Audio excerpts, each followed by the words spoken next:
بسم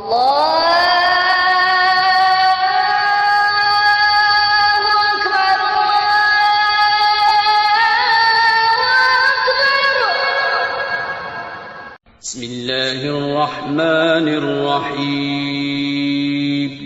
شروع اللہ کے نام سے جو بڑا مہربان نہایت رحم والا ہے۔ والطور وكتاب مسطور في رق منشور والبيت المعمور والسقف المرفوع والبحر المسجور إن عذاب ربك لواقع ما له من دافع يوم تمور السماء مورا وتسير الجبال سيرا فويل يومئذ للمكذبين الذين هم في خوض يلعبون يوم يدعون إلى نار جهنم دعا هذه النار التي كنتم بها تكذبون۔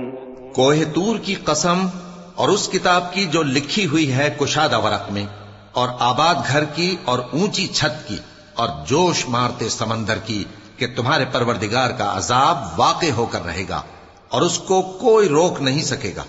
جس دن آسمان لرزنے لگے کپ کپا کر اور پہاڑ سچ مچ اڑنے لگیں تو اس دن جھٹلانے والوں کے لیے خرابی ہوگی جو بیکار باتوں میں پڑے کھیل رہے ہیں، جس دن ان کو آتش جہنم کی طرف دھکیل دھکیل کر لے جائیں گے اور کہا جائے گا یہی وہ جہنم ہے جس کو تم جھوٹ سمجھتے تھے۔ أفسحر هذا أم أنتم لا تبصرون اصلوها فاصبروا أو لا تصبروا سواء عليكم إنما تجزون ما كنتم تعملون إن المتقين في جنات ونعيم فاكهين بما آتاهم ربهم ووقاهم ربهم عذاب الجحيم كلوا واشربوا هنيئا بما كنتم تعملون متكئين على سرر مصفوفة وزوجناهم بحور عين والذين آمنوا واتبعتهم ذريتهم بإيمان ألحقنا بهم ذريتهم وما ألتناهم من عملهم من شيء كل امرئ بما كسب رهين۔ تو کیا یہ جادو ہے یا تم کو نظر ہی نہیں آتا؟ اس میں داخل ہو جاؤ اور صبر کرو یا نہ کرو تمہارے لیے یکساں ہے۔ جو کام تم کیا کرتے تھے یہ انہی کا تم کو بدلہ مل رہا ہے۔ جو پرہیزگار ہیں وہ باغوں اور نعمتوں میں ہوں گے، جو کچھ ان کے پروردگار نے ان کو بخشا اس کی وجہ سے وہ خوشحال ہوں گے، اور ان کے پروردگار نے ان کو دوزخ کے عذاب سے بچا لیا۔ کہا جائے گا کہ اپنے اعمال کے صلے میں مزے سے کھاؤ اور پیو، تختوں پر جو برابر برابر بچھے ہوئے ہیں تکیے لگائے ہوئے ہوں گے، اور بڑی بڑی آنکھوں والی حوروں کو ہم ان کی بیویاں بنا دیں گے، اور جو لوگ ایمان لائے اور ان کی اولاد بھی راہ ایمان میں ان کے پیچھے چلی ہم ان کی اولاد کو بھی ان کے درجے تک پہنچا دیں گے اور ان کے اعمال میں سے کچھ کم نہ کریں گے۔ ہر شخص اپنے اعمال میں پھنسا ہوا ہے۔ وَأَمْدَدْنَاهُمْ بِفَاكِهَةٍ وَلَحْمٍ مِّمَّا يَشْتَهُونَ يَتَنَازَعُونَ فِيهَا كَأْسًا لَّا لَغْوٌ فِيهَا وَلَا تَأْثِيمٌ ويطوف عليهم غلمان لهم كأنهم لؤلؤ مكنون وأقبل بعضهم على بعض يتساءلون قالوا إنا كنا قبل في أهلنا مشفقين فمن الله علينا ووقانا عذاب السموم إنا كنا من قبل ندعوه إنه هو البر الرحيم۔ اور جس طرح کے میوے اور گوشت کو ان کا جی چاہے گا ہم ان کو عطا کریں گے، وہاں وہ جام شراب کی چھینا جھپٹی کریں گے جس کے پینے سے نہ کوئی لغو بات ہوگی اور نہ کوئی گناہ کا کام۔ اور نوجوان خدمتگار جو ایسے ہوں گے جیسے چھپائے ہوئے موتی جو ان کے آس پاس پھریں گے، اور ایک دوسرے کی طرف رخ کر کے آپس میں گفتگو کریں گے، کہیں گے کہ اس سے پہلے ہم اپنے گھر میں اللہ سے ڈرتے رہتے تھے تو اللہ نے ہم پر احسان فرمایا اور دوزخ کی گرم ہوا کے عذاب سے ہمیں بچا لیا۔ اس سے پہلے ہم اسے پکارا کرتے تھے، بے شک وہ احسان کرنے والا ہے، مہربان ہے۔ فذكر فما أنت بنعمة ربك بكاهن ولا مجنون أم يقولون شاعر نتربص به ريب المنون قل تربصوا فإني معكم من المتربصين أم تأمرهم أحلامهم بهذا أم هم قوم طاغون أم يقولون تقوله بل لا يؤمنون فليأتوا بحديث مثله إن كانوا صادقين أم خلقوا من غير شيء أم هم الخالقون أم خلقوا السماوات والأرض بل لا يوقنون۔ تو اے پیغمبر تم نصیحت کرتے رہو، تم اپنے پروردگار کے فضل سے نہ تو کاہن ہو اور نہ دیوانے۔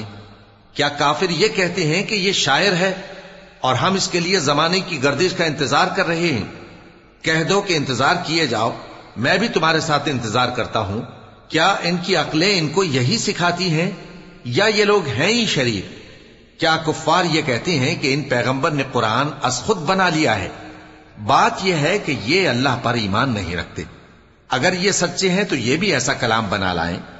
کیا یہ کسی کے پیدا کیے بغیر ہی پیدا ہو گئے ہیں یا یہ اپنے آپ کو خود پیدا کرنے والے ہیں؟ یا انہوں نے آسمانوں اور زمین کو پیدا کیا ہے؟ نہیں، بلکہ یہ یقین ہی نہیں رکھتے۔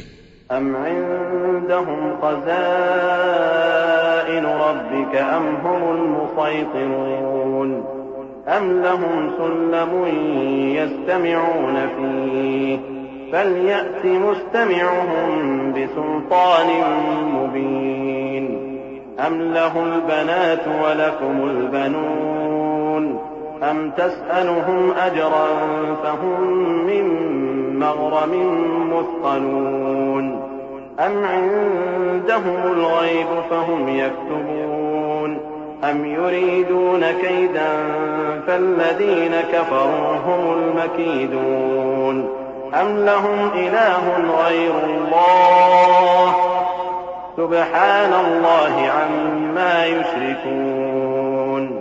کیا ان کے پاس تمہارے پروردگار کے خزانے ہیں یا یہ کہیں کے داروغہ ہیں؟ یا ان کے پاس کوئی سیڑھی ہے جس پر چڑھ کر آسمان سے باتیں سناتے ہیں؟ تو جو سن کر آتا ہے وہ کھلی سند لے کر آئے۔ کیا اللہ کی تو ہوں بیٹیاں اور تمہارے لیے بیٹے؟ اے پیغمبر کیا تم ان سے کوئی معاوضہ مانگتے ہو کہ ان پر تاوان کا بوجھ پڑ رہا ہے؟ یا ان کے پاس غیب کا علم ہے کہ یہ اسے لکھ لیتے ہیں؟ کیا یہ کوئی داؤں کرنا چاہتے ہیں؟ تو کافر تو خود داؤں میں آنے والے ہیں۔ کیا اللہ کے سوا ان کا کوئی اور معبود ہے؟ اللہ تو ان کے شریک بنانے سے پاک ہے۔ وَإِن يَرَوْا كِسْفًا مِّنَ السَّمَاءِ سَاقِطًا يَقُولُوا سَحَابٌ مَّرْكُومٌ فَذَرْهُمْ حَتَّى يُلَاقُوا يَوْمَهُمُ الَّذِي فِيهِ يُصْعَقُونَ يَوْمَ لَا يُغْنِي عَنْهُمْ كَيْدُهُمْ شَيْئًا وَلَا هُمْ يُنصَرُونَ وَإِنَّ لِلَّذِينَ ظَلَمُوا عَذَابًا دُونَ ذَلِكَ وَلَكِنَّ أَكْثَرَهُمْ لَا يَعْلَمُونَ وَاصْبِرْ لِحُكْمِ رَبِّكَ فَإِنَّكَ بِأَعْيُنِنَا وَسَبِّحْ بِحَمْدِ رَبِّكَ حِينَ تَقُومُ وَمِنَ اللَّيْلِ فَسَبِّحْهُ وَإِدْبَارَ النُّجُومِ۔ اور اگر یہ آسمان کا کوئی ٹکڑا گرتا ہوا دیکھیں تو کہیں کہ یہ ایک تہ بتہ بادل ہے، پس ان کو چھوڑ دو یہاں تک کہ یہ اس روز کا سامنا کر لیں جس میں یہ بے ہوش کر دیے جائیں گے، جس دن ان کا کوئی داؤں کچھ بھی کام نہ آئے گا اور نہ ان کو کہیں سے مدد ہی ملے گی۔ اور ظالموں کے لیے اس کے سوا اور بھی عذاب ہے، لیکن ان میں کے اکثر نہیں جانتے۔ اور تم اپنے پروردگار کے حکم کے انتظار میں صبر کیے رہو، تم تو ہماری آنکھوں کے سامنے ہو۔ اور جب اٹھا کرو تو اپنے پروردگار کی تعریف کے ساتھ تسبیح کیا کرو، اور رات کے بعض اوقات میں بھی اور ستاروں کے غروب ہونے کے بعد بھی اس کی تسبیح کیا کرو۔